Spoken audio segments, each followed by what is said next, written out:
Le second livre des Chroniques, chapitre 36. Le peuple du pays prit Joachaz, fils de Josias, et l'établit roi à la place de son père à Jérusalem. Joachaz avait 23 ans lorsqu'il devint roi, et il régna 3 mois à Jérusalem. Le roi d'Égypte le destitua à Jérusalem et frappa le pays d'une contribution de 100 talents d'argent et d'1 talent d'or. Et le roi d'Égypte établit roi sur Juda, sur Jérusalem, Éliakim, frère de Joachaz. Et il changea son nom en celui de Joachim. Néco prit son frère Joachaz et l'emmena en Égypte.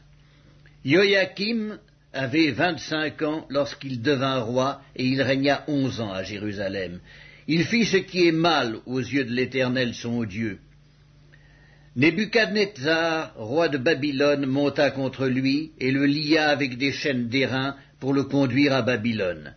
Nebuchadnezzar emporta à Babylone des ustensiles de la maison de l'Éternel et il les mit dans son palais à Babylone.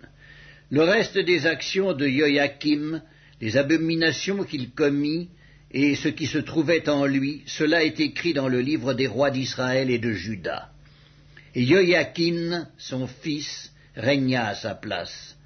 Joachim avait 8 ans lorsqu'il devint roi, et il régna 3 mois et 10 jours à Jérusalem. Il fit ce qui est mal aux yeux de l'Éternel.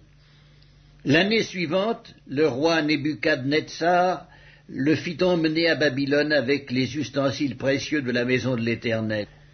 Et il établit roi sur Juda et sur Jérusalem Sédécias, frère de Joachim. Sédécias avait 21 ans lorsqu'il devint roi, et il régna 11 ans à Jérusalem.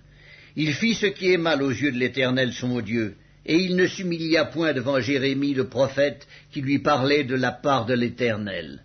Il se révolta même contre le roi Nebuchadnezzar qu'il avait fait jurer par le nom de Dieu, et il raidit son cou et endurcit son cœur au point de ne pas retourner à l'Éternel, le Dieu d'Israël. Tous les chefs des sacrificateurs et le peuple multiplièrent aussi les transgressions selon toutes les abominations des nations, et ils profanèrent la maison de l'Éternel qu'il avait sanctifiée à Jérusalem. L'Éternel, le Dieu de leur père, donna de bonne heure à ses envoyés la mission de les avertir, car il voulait épargner son peuple et sa propre demeure.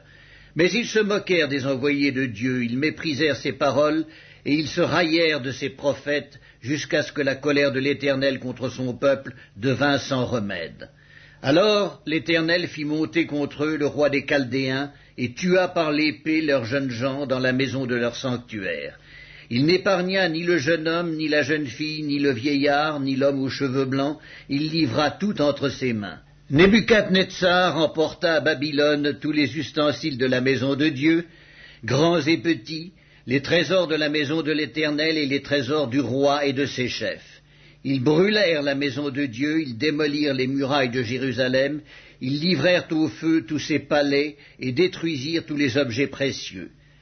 Nebuchadnezzar emmena captifs à Babylone ceux qui échappèrent à l'épée, et ils lui furent assujettis, à lui et à ses fils, jusqu'à la domination du royaume de Perse, afin que s'accomplît la parole de l'Éternel prononcée par la bouche de Jérémie, jusqu'à ce que le pays jouit de ses sabbats, il se reposa tout le temps qu'il fut dévasté, jusqu'à l'accomplissement de 70 ans.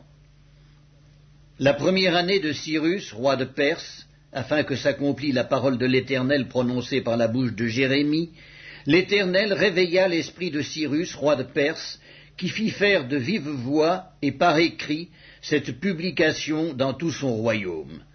Ainsi parle Cyrus, roi de Perse. L'Éternel, le Dieu des cieux, m'a donné tous les royaumes de la terre, et il m'a commandé de lui bâtir une maison à Jérusalem en Juda. Qui d'entre vous est de son peuple?